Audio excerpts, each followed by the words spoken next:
अभी तक की वीडियो में आपने देखा कि आपका अपना ट्रैवलिंग माउंट्स आया हुआ था वियतनाम अपने कलीग्स के साथ, वो भी घूमने के लिए।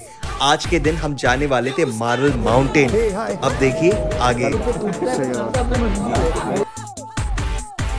हमारे यहाँ पहुंचने से पहले हमारी पूरी टीम ऑलरेडी यहाँ आ चुकी थी और उनका फोटो सेशन चल रहा था। टाइम था अब उनको ज्वाइन करने का। फाइनली सबको कैच कर लिया। यहाँ पे मेरी टीम बैठी हुई है। ऊपर ये देख रहे हो मार्बल माउंटेन, सामने की तरफ ये लिफ्ट है जिससे ऊपर जाने वाला है। अस्मिता का फोटो शूट चल रहा है।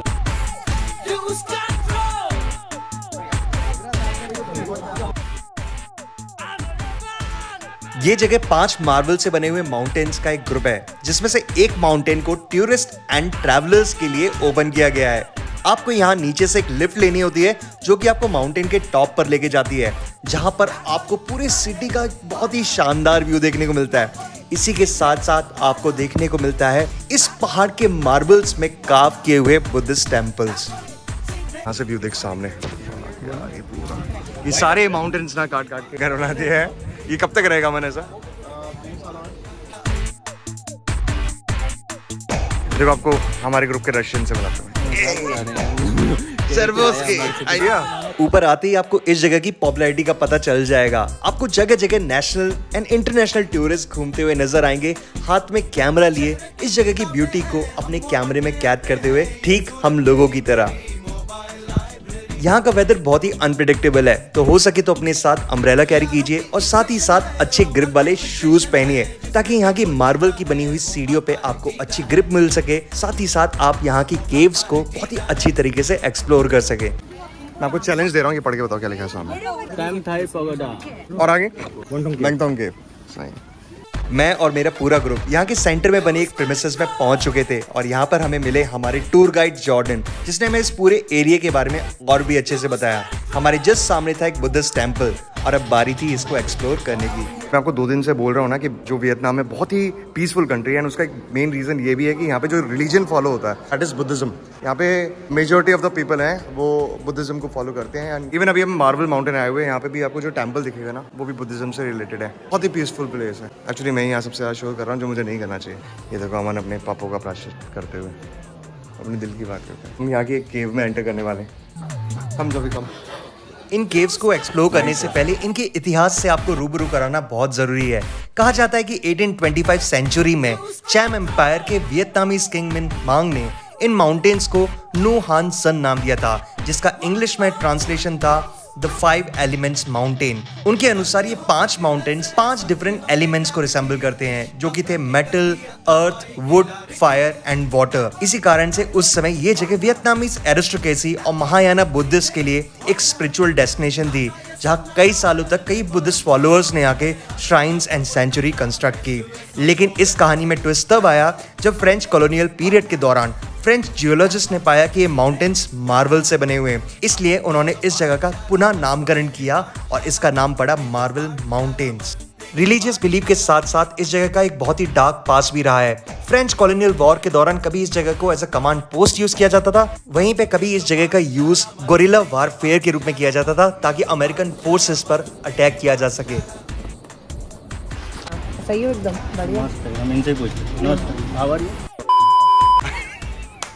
ये देख रहे हो आप, अगर आप वियतनाम आ रहे तो एक चीज़ का ध्यान देना, it is start of the March, गर्मी होना चालू हो गई एंड टैनिंग से बचने के लिए हमारे दादा देखो क्या लगा रहे हैं। कोकोनट ऑयल सनस्क्रीन चल रही है।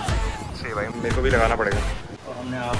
सो मार्बल हिल हम लोग घूम चुके थे, उसके बाद नीचे उतर के आए हैं। हमारी टीम अब यहाँ से होयान जा रही है, जो यहाँ से मतलब अराउंड 21 किलोमीटर फ्रॉम है। तो हमने डिसाइड किया कि हम भी उनको फॉलो करेंगे, लेकिन उससे पहले क्विकली कुछ खा लेते हैं। वाह यार, ये देखो ये इनकी कॉफ़ी आई है, मेरी ब्लैक कॉफ़ी थी, मैं ये दिखाना भूल गया, बिल्कुल फिनिश कर चुका हूँ। स्ट्रॉन्ग फूड हो रही थी।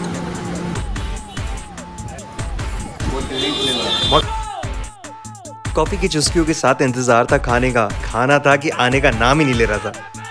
भाई हमारा तो आ गया, सतीश का अभी भी पेंडिंग है। सतीश ने मंगाया था एग राइस, ये है चिकन राइस। चलो एग राइस भी आ गया, तो वाइस बहुत शानदार लग रहा है भाई। बड़ा तरह की है तो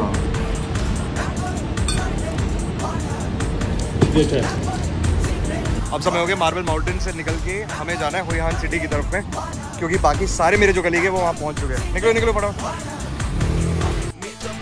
लंच करते करते हमें 45 मिनट्स लगे और इसी बीच मेरी बाकी टीम बस में सवार होकर पहुंच चुकी थी कोकोनट विलेज। अब बारी थी उन्हें ट्रैक करने की, लेकिन यहाँ पे गूगल महाशय का तो कुछ और ही मन था भाई, बार बार हमें रास्ता जो भटका रहे थे। मगर इस बीच एक बात तो बिल्कुल साफ थी, अगर आप भी मेरी तरफ वियतनाम आ रहे हैं तो यहाँ की बाइक रेंटल सर्विस सबसे बेस्ट ऑप्शन है यहाँ के लोकल कम्यूट के लिए, क्योंकि आप डेस्टिनेशन पे पहुँचने के साथ साथ यहाँ की लोकेलिटी का मजा भी ले सकते हैं, जैसा कि फिलहाल अभी हम ले रहे थे।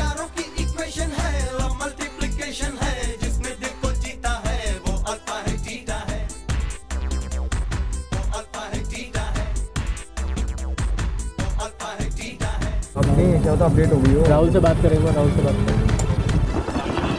हाँ बढ़िया, बहुत बढ़िया। ये देखो ये पेट्रोल डलाते हैं एक दिन में दूसरी बार, ब्लडी इंडियंस। वक्त में जब डंडा आ जाता है तो सब चीज़ हर चीज़ डंडे के जोर पे करनी पड़ती है। अब इनका पेट्रोल खत्म हो चुका था, हाँ तब जाके डलवा रहे हैं और हम यहाँ सर्कल लगा रहे हैं। क्यों भाई देखो कांटा दिखा भैया, फुल ऐसे सिचुएशन से बचने के लिए हमने फुल करवाया था। सही कह रहे हैं, सही कह रहे हैं। ये देखो है विलेज साइड है, यहाँ पे देखो चारों तरफ वेजिटेशन दिख रहा है और कितना क्लीन है यार। ये तो देखो ना, कितने प्यारे घर हैं, कितना क्लीन जगह है यार। ये देखो अभी हम कितना रह गए, 500 मीटर्स के अंदर है वो लोग। चलो नहीं, इधर नहीं है, चलो अंदर वाला वो वाला टिपिकल गाँव है ये।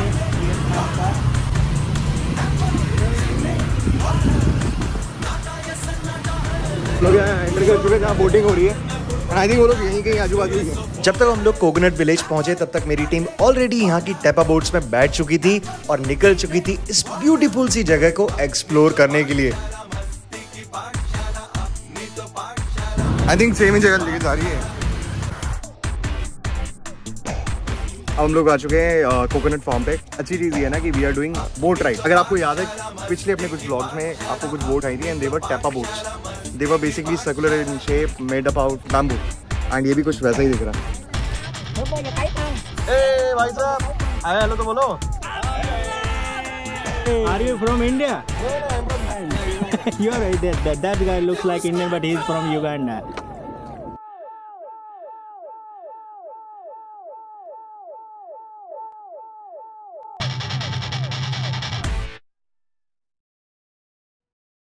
वियतनाम के होयन शहर में लोकेटेड कोकोनट विलेज को चारों तरफ से रिवर ने घेरा हुआ है।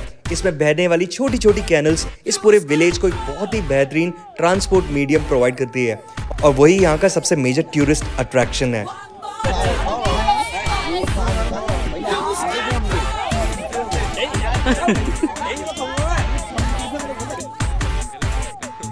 पहले पहुंचने के कारण हमारी टीम हमसे काफी आगे पहुंच चुकी थी। अब हमारी बारी थी उन्हें कैच करने की, लेकिन उससे पहले मुझे ड्रोन को नीचे भी उतारना था, जो कि पिछले 5 किलोमीटर से हवा में लहरा रहा था, ताकि आपको इतने बेहतरीन एरियल शॉट्स दे सके।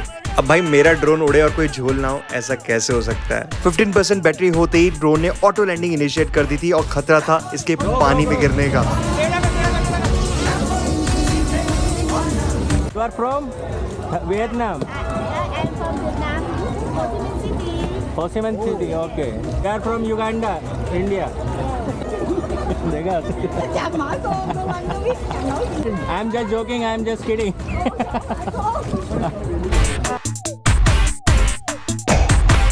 Lose control. वर्थ हो गया भाई। जो ये पार्टी वाला वाइड माहौल है, ये आपको सिर्फ वियतनाम में देखने को मिलेगा। ये बोट में लोग बैठ के डांस करते हुए जा रहे हैं। And this is how it looks like. Oppan Gangnam Style. Gangnam Style.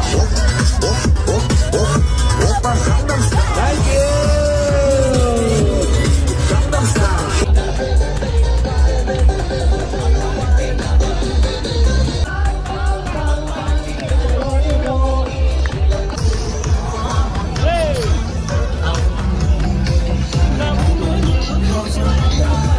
Net के साथ वो महाशय तैयार हो रहे हैं, तो उन्होंने अपना नेट पूरा बैलेंस कर लिया and he is about to throw it in the water now. 3, 2 and here he goes. Wow, this is awesome. ये भाई तब का जब उन्होंने मछली पकड़ ली है। अब चलाओ। ये लड़के पैदा इसी के लिए हुए थे, चप्पू चलाने के लिए पैदा हुए थे। ये देखो, oh my god, who said man's not hot? Good one guys, good one. Wonderful. भाई तेरे बस की ना है। है दोस्तों, हम लोगों ने ये बोट 1,50,000 डोंग में की थी। ये हमारे भैया रॉबर्टसन ने कैन, और ये हमारी दूसरी बोट जहाँ पे देव बैठे हैं, और देव के पास देने के लिए पैसे नहीं थे, तो देव ने डिसाइड किया कि वो खुद ही चॉप करके और बोट लेके आगे जाएंगे। ये देखिए कितनी दिक्कतें हो रही हैं, गोल गोल घूम रहे हैं, समझ में नहीं आ रहा है कहाँ से आगे जाना, कैसे पीछे कैसे जाना है। तो ये नहीं पता चल रहा है कि कौन सा गियर आगे लगाना, कौन सा पीछे।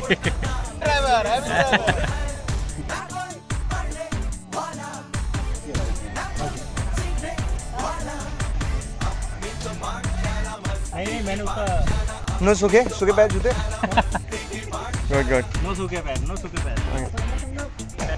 It was a wonderful journey. हमने जो बोटिंग की है ना, उसमें बहुत एंजॉय किया है, and special thanks to aunty ji, उनके हस्बैंड ने जो बेचारे वहाँ पे सतीश ने जैसे उसमें पानी घुसा दिया, वो साफ करने में लगे हुए हैं, but he is also really nice person. बहुत एंजॉय किया हमने।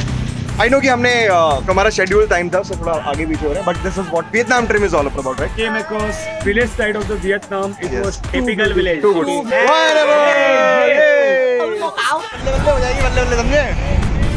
भाई आराम से लेट दिस गाइस गो। पहले इनको फ्रंट में लेने दो थोड़ा सा, है इनको आगे जाने दो, बस को आगे रहने दो। मेरा जो फोन है वो तो हो गया डिस्चार्ज आईफोन। अब बारी आई है, हम OnePlus पे शिफ्ट हो चुके, तो आपको कैमरा थोड़ा डिफरेंट लग रहा होगा। वो देखो पीछे आ रहे भाई हमारे छल्ले, ये हमारी बस यहाँ से पीछे निकलती है। Indian. Hey you Uganda. Hey you Indians. सामने देखो भाई हमारे 3 लड़के, हमारे 3 गबरू नौजवान मजे लेते हुए ना। मैं आपको मीट कराता हूँ, ये हमारे त्रिपाठी जी हैं from मरजब।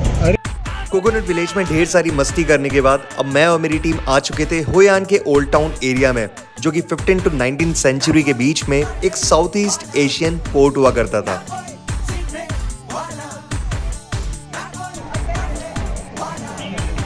It flies? Oh, nice. क्या बात कर रहे हो? Hi Sonali. Sonali will be coming for the very first time in my video. Hi Harmeet. Hi दादा को तो आप लोग जानते हो। दादा तो स्टार्ट है हमारे स्टार्टिंग लास्ट वीडियो में सबसे पहले आए थे वो। और क्या? और यहाँ पे हम लोग आए हुए थे एंड वी वर टोल्ड कि this is that old downtown नहीं होता जहाँ पे आपको सारी मार्केट्स मिलती हैं, and this one is famous for leather. बहुत सारी लेदर की चीज़ें मिलेंगी यहाँ। क्या लेने वाले हैं यहाँ से पहले बता। देखो भाई मोटे आसामी देख रहे हो वहाँ पे इतना सारा कैश निकल रहा है एक साथ। ओह माय गॉड।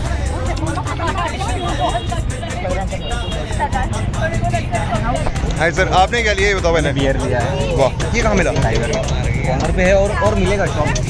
सही है यार। ये इंडिया में कभी हो सकता है कि ऐसे लेके हम सड़क पे घूमे? ये देखो फर्स्ट टाइम देख रहा हूँ ना मैं, कोक की ऐसी बॉटल भी आती है। शाम ढलती जा रही थी और ढलता हुआ सूरज यहाँ बहने वाली रिवर में एक बहुत ही प्यारी रिफ्लेक्शन कास्ट कर रहा था, और उसी के साथ मानो ऐसा लग रहा था कि पूरा होयान सिटी फिर से जी उठा हो। होयान सिटी को नेशनल हेरिटेज की लिस्ट में शुमार किया गया है, और सबसे मजेदार बात यह है कि 19th सेंचुरी के बाद से लेकर अब तक यहाँ पर कोई भी मेजर डेवलपमेंट नहीं हुई है। इसके ओरिजिनल आर्किटेक्चर को बिल्कुल इंटैक्ट रखा गया है। आपको यहाँ पर Japanese, Chinese and European culture का एक फ्यूजन देखने को मिलता है, और रात में जलती हुई ये लाइटिंग्स और रिवर में बहती हुई ये बोट दिल को बहुत ही सुकून प्रोवाइड करती है। रिवर के दोनों साइड ढेर सारी शॉप्स थी जहां से आप हैंडीक्राफ्ट से रिलेटेड डिफरेंट आर्टिकल्स खरीद सकते थे। उसी के साथ यहाँ पे ढेर सारे पब्स थे हम जैसे नाइट क्रॉलर्स के लिए, जहां पर बैठ के शानदार म्यूजिक का मजा लेते हुए हम इस जगह को निहार सकते थे। कैसे जल्दी बताओ। अच्छा, बनाना एंड चॉकलेट का जो कॉम्बिनेशन है वो पहली बार ट्राई किया भाई। पहली बार ट्राई किया ना, मुझे भी बहुत अच्छा लग रहा है भाई, खा के देखो एक। Thank you. One more different flavour without banana. हाँ, क्या बात कर रहे हो भाई, वही प्लेन है। Thank you.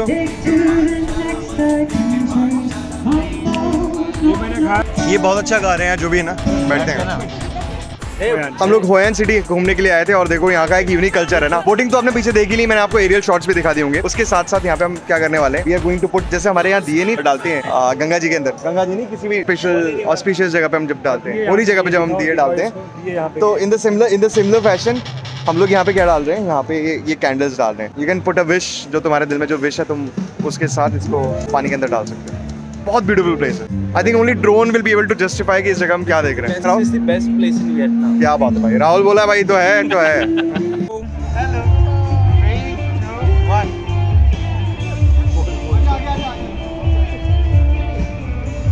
अपने पापों का प्रायश्चित करते हुए यहाँ पे ये देखिए अपने पाप धोते हुए यहाँ की गंगा रिवर में। और इनके पापा अभी वापस आने वाले हैं 5 मिनट में। गया देखो निकल गया भाई, हमारा वाला भी निकल गया जो तो कह रहा था ना। डंडी बाकी से बोर्ड में आग लगा दे। बताइए, ये मेरी वाइफ के लिए था। आशु तू देख रही है तो मैं तेरे को बहुत मिस कर रहा हूँ, प्रॉमिस कर रहा हूँ मैं तेरे साथ आऊंगा।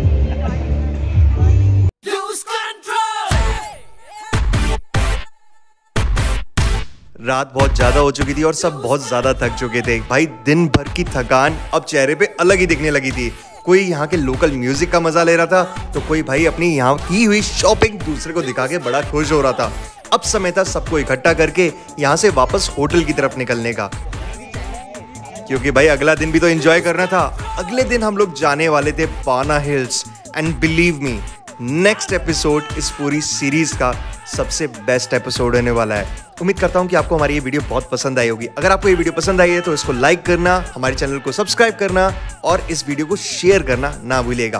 तो जल्दी मिलेंगे आपसे इस सीरीज के एक नए ब्लॉग के साथ। तब तक के लिए बाय बाय। मजा आ रहा है भाई, मजा आ रहा है। ये मजा हम सबको देना चाहते हैं।